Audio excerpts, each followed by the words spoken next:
Ma ho incontrato per la verità il primario del pronto soccorso e i medici del pronto soccorso che sono forse il fronte più esposto della sanità, non solo in Lombardia, non solo a Gallarate, per la verità in tutta Italia, il fronte più esposto perché le politiche di questi anni hanno progressivamente disinvestito sulla sanità pubblica innanzitutto, c'è una fuga dei medici che sono già troppo pochi e quelli che ci sono fuggono dalle strutture pubbliche, in particolare dalle strutture di emergenza. In questi anni si è disinvestito in modo impressionante sulla sanità del territorio, questo per esempio produce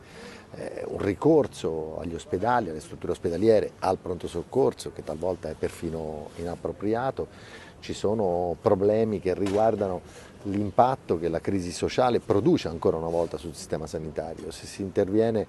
sui senza tetto che stanno nelle nostre stazioni ferroviarie, chiudendo lì ogni spazio di ricovero notturno e senza dare alcun'altra soluzione alternativa, diventa poi inevitabile che i problemi sociali si scarichino su strutture come queste che non dovrebbero affrontare i problemi sociali del territorio, ma i problemi di salute del territorio. Allora bisogna fare esattamente il contrario di quello che si è fatto in questi anni in questa regione, in cui in nome dell'eccellenza si è investito in modo sistematico sulla privatizzazione del sistema sanitario, in cui si è disinvestito sul sistema della sanità del territorio, non si è costruita nessuna offerta complementare e il risultato è quello di un sistema sanitario in cui, nonostante, e ci tengo a ribadirlo, lo straordinario lavoro di dedizione del personale sanitario, medici, infermieri, paramedici, tutti coloro che lavorano dentro la sanità del nostro paese lo fanno con dedizione, con straordinaria disponibilità, ma è del tutto evidente che in queste condizioni questo lavoro rischia spesso e volentieri di non essere sufficiente per rispondere ai bisogni dei cittadini e delle cittadine. A chi non può permettersi la sanità privata, a chi non può permettersi un'eccellenza che appunto è raccontata come la soluzione o perfino come il modello da seguire, ma che in realtà, come purtroppo già il Covid ci aveva dimostrato, non regge l'urto dei bisogni di una comunità che cambiano, crescono, talvolta si acuiscono. Sul territorio si discute della costruzione del nuovo ospedale di Busto e Gallarate e la chiusura di questa struttura. Voi siete contro questo progetto di Regione Lombardia? Ma intanto questo è un progetto che non è all'ordine del giorno delle prossime settimane, dei prossimi mesi. In questo momento in questa struttura si prepara l'ammodernamento del pronto soccorso e una ristrutturazione della struttura del pronto soccorso che si prepara oggi perché appunto quell'ipotesi non è un'ipotesi all'ordine del giorno, ma anche quell'ipotesi è un'ipotesi che segue un modello che in questi anni non ha funzionato. Da un lato la centralizzazione dell'ospedale come modello di organizzazione della sanità, dall'altro però l'assenza di personale e l'assenza di qualsiasi intervento su strutture che abbiano un carattere intermedio, case di comunità, presidi territoriali, il potenziamento dei medici di base, insomma tutto ciò che consente alla sanità, al sistema sanitario di intervenire sui bisogni di salute, non solo sull'offerta di cura, sono due cose diverse. Ci si cura quando si è ammalati, l'offerta di salute è qualcosa che consente di prevenire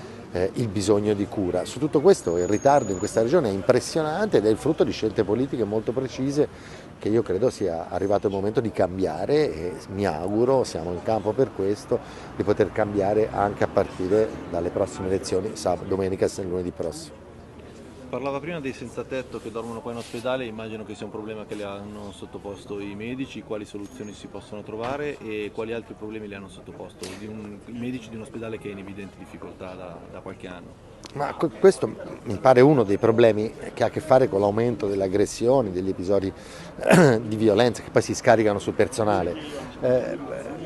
la prima soluzione è quella di evitare di inventare soluzioni che non sono tali. Il governo della destra, della Lega in particolare, attorno al tema delle migrazioni, della marginalità sociale più generalmente intesa, ha costruito in questi anni una gigantesca propaganda. Si chiudono, in questo caso, come è capitato alla stazione di Gallarate, le sale nelle quali era possibile soggiornare durante la notte, magari nei periodi invernali, senza offrire alcuna soluzione alternativa. Ed è del tutto evidente che l'idea di risolvere i problemi che hanno a che fare con la crisi sociale, con la povertà, con la marginalità e con tutto ciò che ne deriva, anche in termini di conflitto, talvolta di violenza,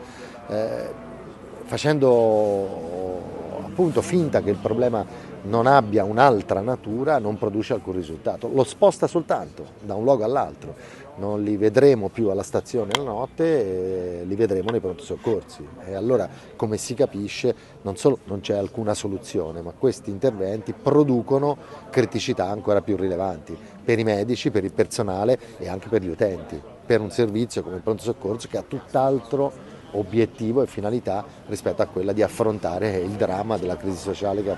attraversa non solo Gallarate e la Lombardia, ma tutto il paese.